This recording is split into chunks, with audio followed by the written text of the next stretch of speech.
আসসালামু আলাইকুম দর্শক। যারা আমার ভিডিওটা দেখছেন আশা করছি আপনারা সবাই ভালো আছেন। শরীরটা আজকে কয়দিন ধরে ভালো নেই। খুব ঝাল কিছু খেতে ইচ্ছা করছে। মুখে রুচি নেই, তাই ভাবলাম ঝাল করে ইচা মাছ ভুনা করে ফেলি। এটাকে আমরা গুড়া ইচা মাছ বলি। ইচা মাছ হচ্ছে চিংড়ি মাছ। এই মাছগুলো পরিষ্কার করতে একটু ঝামেলা আছে। তারপরও পরিষ্কার করে নিয়েছি ভালো করে। এর মধ্যে ছোট কাঁকড়া থাকে কিংবা ছোট অনেক মাছ থাকে। সেগুলো আমি ফেলে দিব, সেগুলো আমি নিব না। ভালো করে ধুয়ে পরিষ্কার করে নিয়েছি মাছ। এবারে চলুন রান্না শুরু করি। পাতিলে আমি তেল দিয়ে নিচ্ছি। তেল একটু বেশি করে দিচ্ছি এই রান্নাতে। তেলটা গরম করে নিয়ে এতে দিয়ে দিচ্ছি পেঁয়াজ কুচি। পেঁয়াজ কুচি এই রান্নাতে বেশি করে দিতে হবে। ঠিক যতটুকু চিংড়ি মাছ নিয়েছি ঠিক ততটুকুই পেঁয়াজ কুচি দিচ্ছি।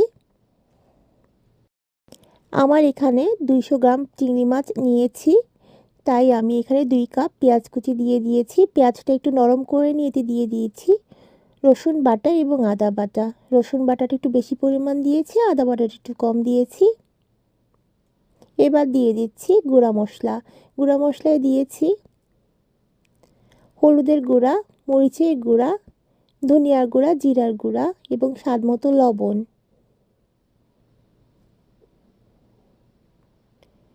এবার একটু পানি দিয়ে মশলাটা আমি ভালো করে রান্না করে নিচ্ছি। মশলাটা ভালো করে রান্না করে নিতে হবে। যত ভালো করে মশলাটা রান্না হবে এই চিংড়ি মাছ ভুনাটা তত ভালো মজা হবে।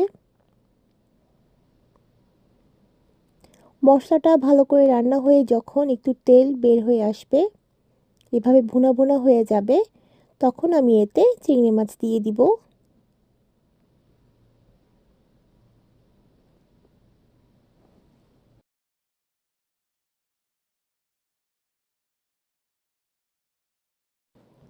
গুঁড়া ইচা মাছগুলো দিয়ে দিয়েছি।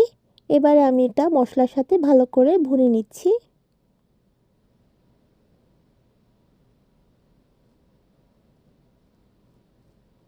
এটাকে ভালো করে মশলার সাথে ভুনে নিতে হবে, না হলে খেতে এটা পানসা লাগবে।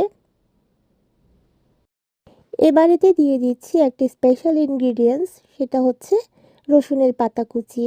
রসুনের পাতা কুচি দিয়ে এভাবে চিংড়ি মাছ ভুনা করে দেখবেন, খেতে অসাধারণ লাগে। আমেরিকাতে যে কোনো চাইনিজ গ্রোসারিতে রসুনের পাতা আপনারা পেয়ে যাবেন। দিয়ে দিচ্ছি ঝাল মতো কাঁচা মরিচ। 2-1 মিনিটের মতো একটু ভেজে নিচ্ছি। এবারে দিয়ে দিচ্ছি আমি পানি।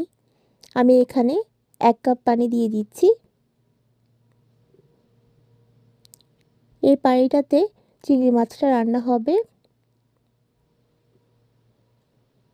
এবারে ঢেকে রান্না করছি 5 থেকে 6 মিনিটের মতো।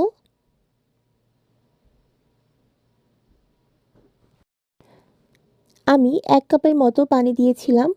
সেই পানিটা শুকিয়ে একেবারে তেল উপরে উঠে আসবে, একেবারে ভুনা হয়ে যাবে, তখন আমি নামিয়ে নিব।